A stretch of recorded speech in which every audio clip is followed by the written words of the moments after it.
How to enable voice navigation in Google Maps. Hey everyone, welcome back to our channel. In today's video, I'll guide you on how you can enable voice navigation in Google Maps, so make sure to watch the video till the end.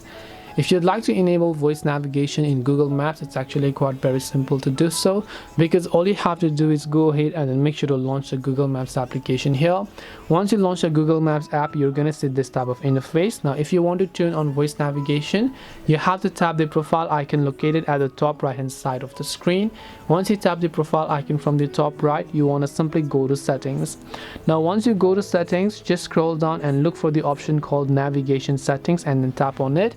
And once you tap on navigation settings, you'll be able to see this option where you simply want to set it to unmuted. So it could have been set to muted or alerts only. When it is set to one of these two, voice navigation are going to get disabled. So you want to make sure to select the unmuted option so that Google Maps can notify or simply give you access to the voices and navigate you through it without having to look at your mobile screen.